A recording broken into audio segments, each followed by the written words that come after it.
don't have to have their parents' consent to do things and that sort of thing. So But younger, yeah, but you would still be quite happy to do that if someone took a life decision at, say, 9 years old, 12 years old, like Stephen Letts say at 9 years old. Do you? What the question, the crux of what I'm getting to is that an appropriate age? Because you can't go to war, or you can't vote, or you can't drink, or you can't drive.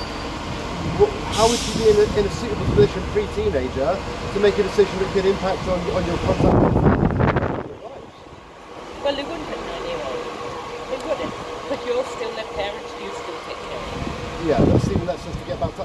No, the point is if they make a decision and then they go back on it in their teenage years.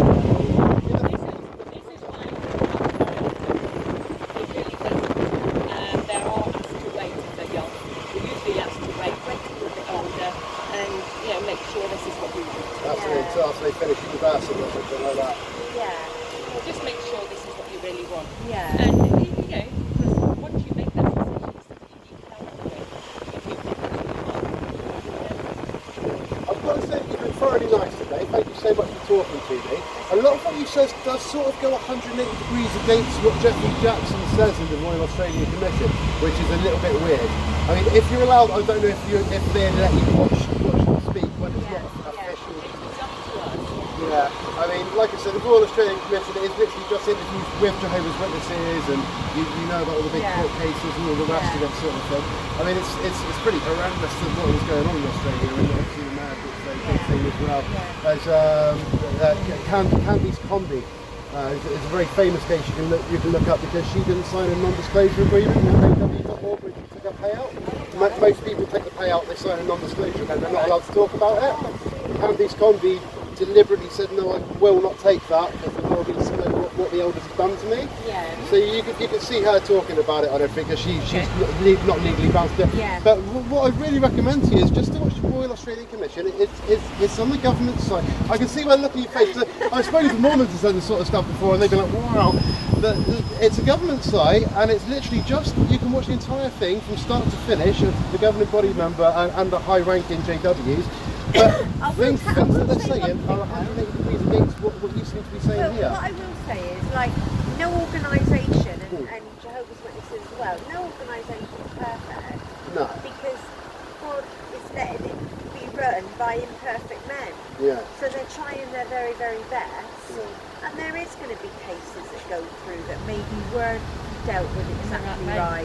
And I mean, years ago it was never dealt I was right going with. to say, paedophilia. And it wasn't dealt with now, wherever it was. It was never dealt with in the right way, was it? No, absolutely. I mean, the Catholics are even worse than anyone. Do you know what I mean? I'm not saying it's specific. Yeah, I know. Mistakes were made. The thing is, I am not sticking up for Catholics. I think they're the devil's now work. we'll deal with it in a better way. That's the point I was coming to, though. At the Royal Australian Commission, what they came to was, we have to mandate this because the governing body member, Jeffrey Jackson, is saying we will not stop the two-witness rule. We won't stop it. We will always use it. There's nothing you can do to stop us using it. And that protects paedophiles. That was the conclusion of the Royal Australian Commission, and they are protecting paedophiles with that.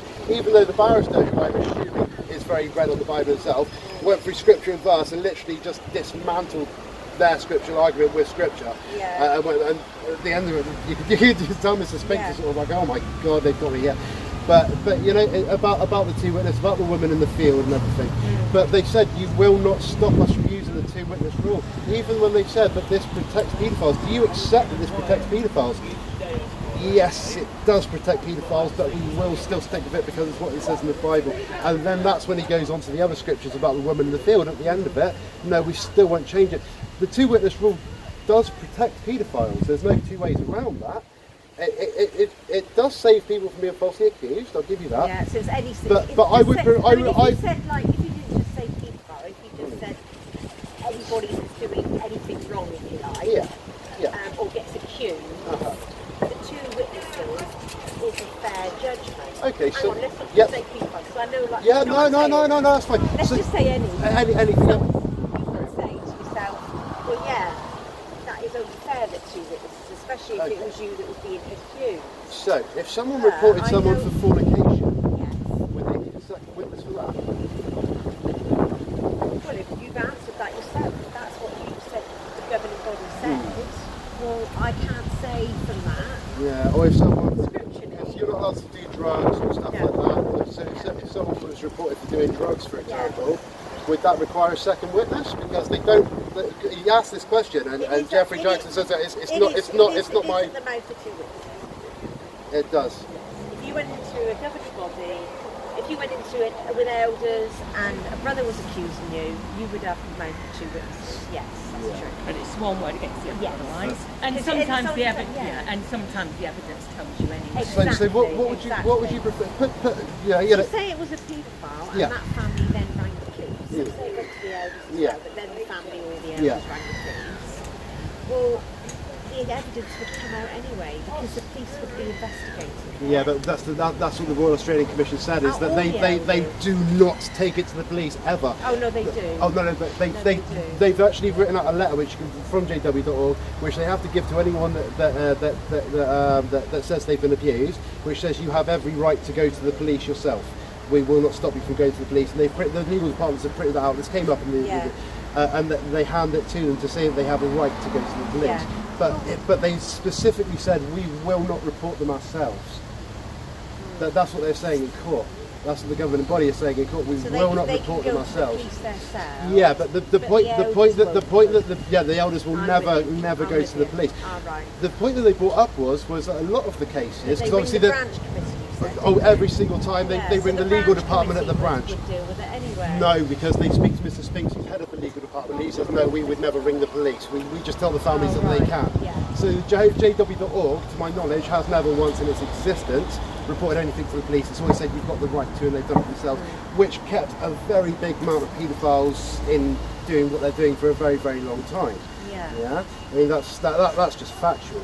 Yeah. But the interesting thing for me is that you don't need a witness if someone sees you taking drugs or anything, but you do need a witness if. Yeah, you do.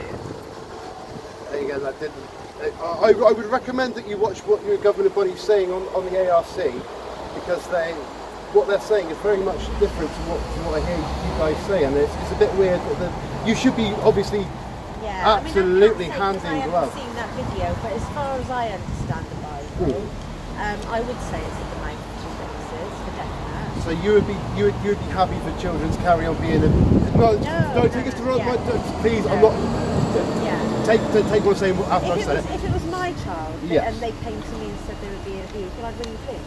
Yeah, absolutely. Any parent would, as far as I'm concerned. Absolutely, and but if the parent didn't, well, I would have to. But the elders won't, and that's the problem, because to protect people from being falsely accused, they're happy for children to be abused over there. Yeah. I mean, for me, I'd rather have 100 people falsely accused than 1 child accused. Now, what they say in the Australian Royal Commission is that, well, there will be other evidence come forward. Yeah, so if one person says it and we can't do anything, when the next person says it, then we've got enough, and that's 2 witnesses, and then we can go to the family and talk about it, and they can go to the police. Here's my. Even if one's like abused, I think evidence comes out anyway. Yeah, but not in 1,006 cases in Australia, which is why. Was that case years ago? No. This is all the way up to 2010.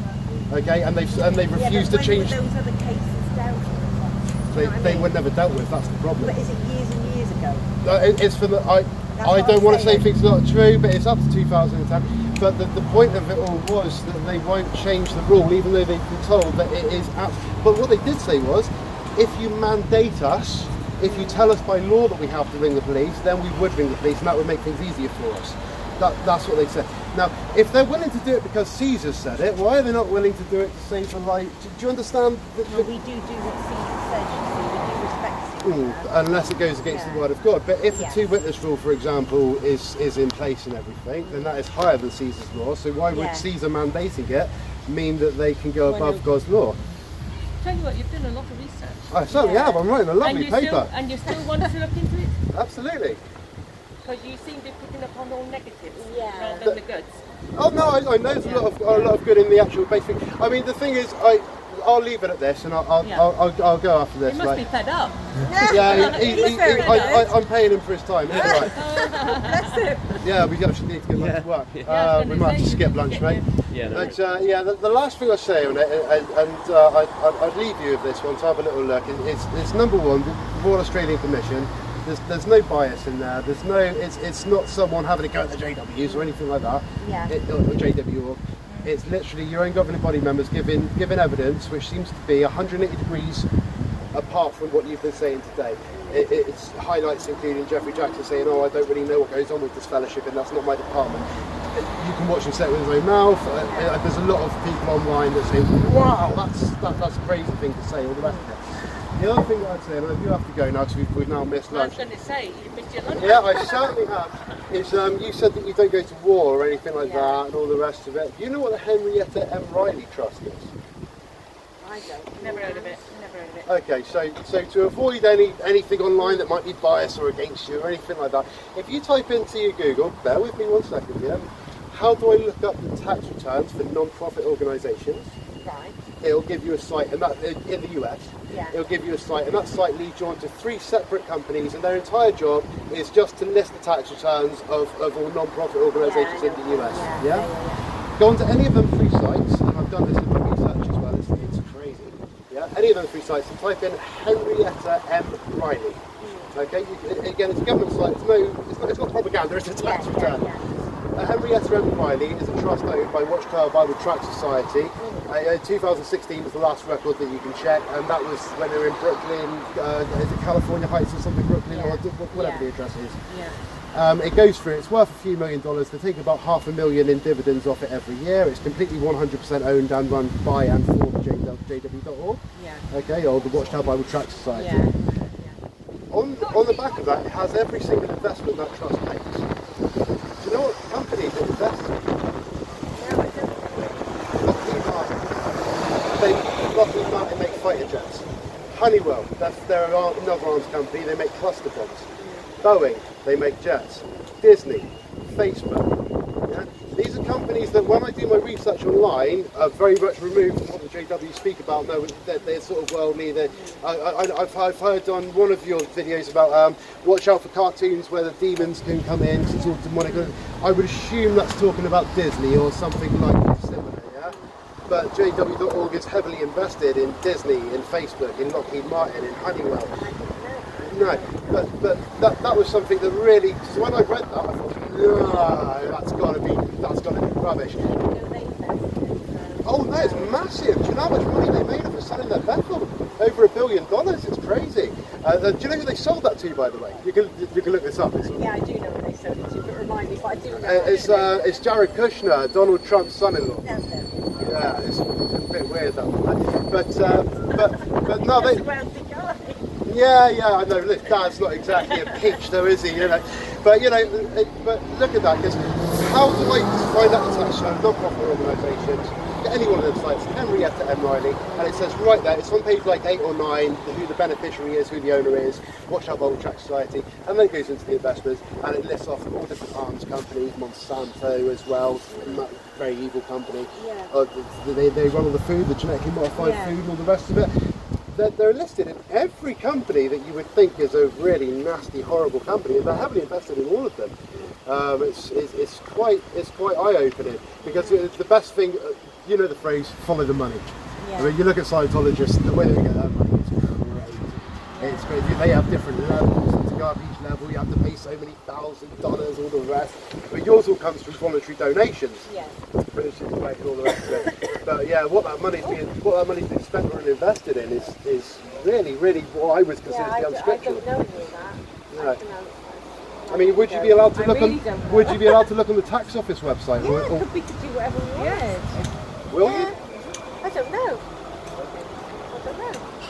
What's the harm? You never know. Yeah. I tell you what, I'll lay this down as I'm walking off. Okay, I'll lay a challenge to you.